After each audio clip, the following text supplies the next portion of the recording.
Coverage of DevCom has been brought to you by Xsola. Learn how you can get increased earnings for your game at the end of the video. As you can tell from the pre-roll ad and probably from the background as well, right now I am at DevCom, which is a 2-day event leading up to Gamescom, which is like, more developer focused and talks and all of that. And I like these events because I get to talk to just so many game developers to a completely different scale and like different developers as well as the usual BiteMe audience, which teaches me a lot, and it inspires me as well to make videos like this. Because yesterday I had a lovely conversation with a group of like kind of fresh grads or something starting their own studios, 5 people, lovely energy. They were so kind of nice to me, and then they were like, oh yeah, what do you think of our Steam page? What do you think about this? And they were here looking for investors, and I kind of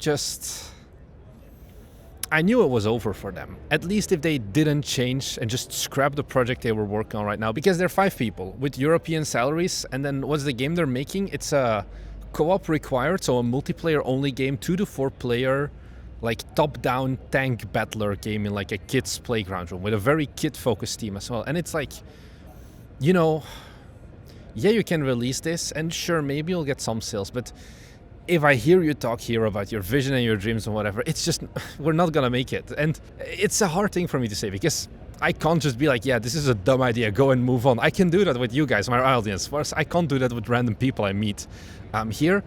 But it was unfortunately a recurring trend here where there's a lot of game developers who just don't seem to really understand what the current state is of the industry. Because it can be very easy to look at, oh, well, there are still these big events, right? So everything about game dev is all good and well, right? But that's not really it. Game dev has been not doing great for the past 2 years, 3 years, I would say, after the COVID boom. And it's still not really there. Even now, DevCom, it's an even smaller event, I would say, as last year. And last year, I also wasn't really impressed by the event, to be honest. So I just want to talk a bit about some of my observations now after 1 day of DevCom here, and then yesterday was like some pre-parties as well, talking to developers, talking to viewers as well that are here, and just getting a bit more of a better feel of how the game industry is like. And I think a fun one that we generally don't really cover on our YouTube channel, because we're focused on indie development, right, is that there's only 2 kinds of people here at DevCom. Either it's like the guy with the ponytail. I shouldn't make these stereotypes. Oh well, bear with me. The guy with the ponytail that is like, yes, I've been working at the same company as a programmer or as a 3D artist for 20 plus years. That's the one option. And everyone else is a freelancer, with freelancer being the current euphemism, I would say, for hashtag open to work on LinkedIn. Because the industry, it's not doing great.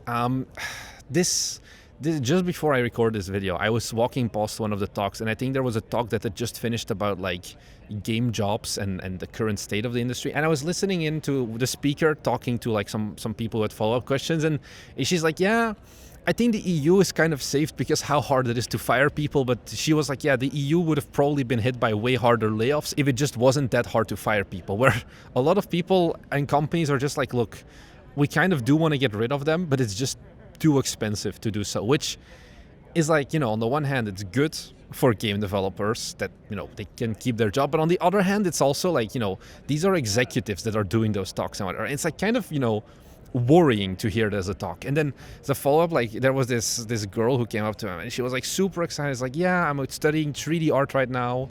And I'm of course very nervous for the industry. What do you want? How should I prepare for this? And when the speaker like answered her question, you just saw the life drain from her face, because what she basically said was like, oh, are you passionate? And then the person was of course like, yeah, I'm very passionate. And then I would have assumed it was like, if you're passionate, you're gonna make it. No, her answer was lead in heavily into AI and get used to AI workflows, because that's the only way you're still gonna get hired. And it's like, oof, there is no better way to describe it. When you're a 3D artist still studying, to immediately be told by, once again, not just some random bloke on the internet like me, but people who are giving talks here about, hey, this is how recruitment is working nowadays, to then be told, yeah, you need to embrace AI, it's not gonna happen. I think that's a very scary thing. I try to limit my AI takes on this channel. Like, we have some of them, but this is just, it's unavoidable. Like AI is very much something that, whilst the individual artists may not like it, goddammit, companies do really seem to love it. And it's like, well, what are you gonna do? If you don't want to work for an AI company, there's 15 other freelance, take that how you want, artists who are ready to drop in because they have families to feed and whatever. And this is a very bleak way to paint the industry right now, of course. But I think, unfortunately, that is kind of the situation we're in right now, where it is not amazing. And it's once again looking back to that studio that I talked to at the beginning that was full of passion, but just woefully unaware of what the industry is like, basically. And of course, some things never changed. The number one worry for everyone here, I would say, still is funding. Everyone is here looking for funding or with funding on their mind of like, yeah, I'm going to find publishers, I'm going to find investors, I'm going to whatever, do something so that can keep funding for their studio. Because right now, you know, the world is expensive, and with there being so little job stability, because that's once again the difference. BiteMe viewers, a lot of you guys are doing this on the side more and not as a permanent full-time thing. I would say most of the people here are actual full-time game developers. It's a different story then, of course. They need to be able to eat, and funding is something that everybody wants, but nobody's almost giving it, and it's getting even worse. Like we had the video with Critical Reflex, which was really good, but not a lot of people unfortunately watched. I would say they are still chill publishers, but there's a lot of kind of, I'm just gonna say it, bad publishers, but they're the only ones that are signing stuff right now because they can get away with the 100%, 0% revenue share, for example. And it's like, yeah, but I need to eat now, so the developers will still take it and then be completely stuck, and then they'll be dropped midway or whatever. And they can get away with that now. And is there a solution to this?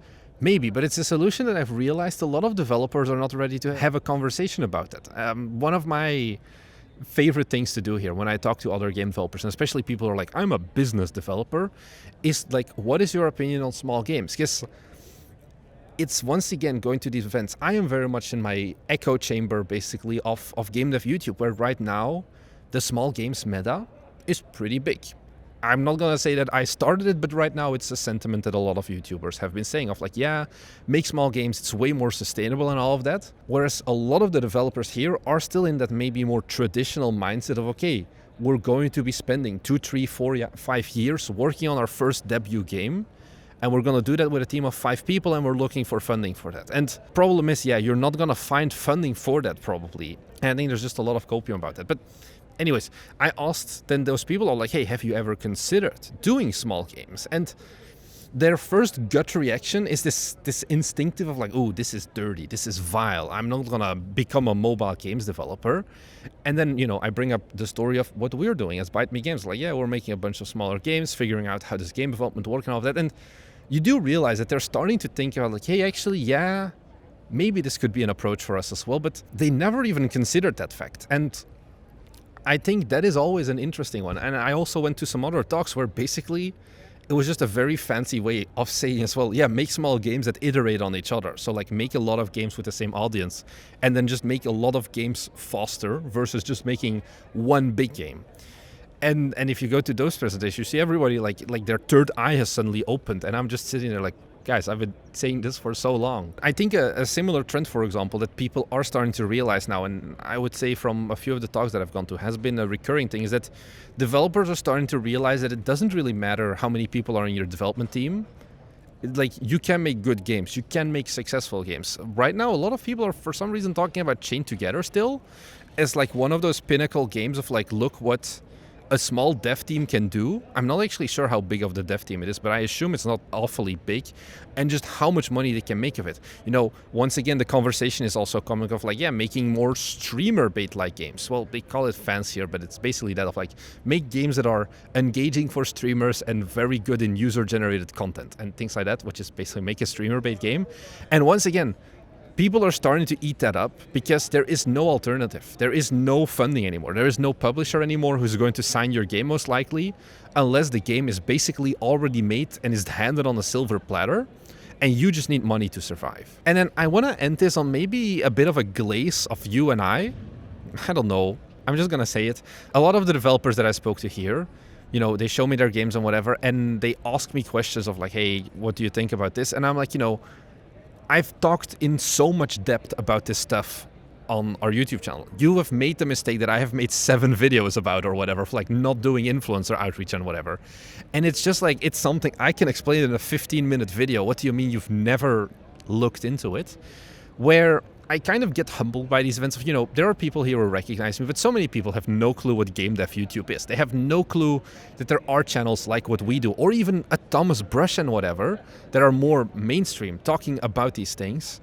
And they're still making the same basic mistakes. And I think what this means is that you shouldn't feel bad if you're a developer who has another main full-time job and can only spend 10 hours a week on their game, because you may have that misconception of it's never gonna be worth it for me because I don't have the innate skill, I don't have the innate time and all of that. When, you know, you have other stuff, you know that we exist, which is something a lot of people don't know here, and then they get stuck on making giant projects that will never get funded and just never release games and all of that.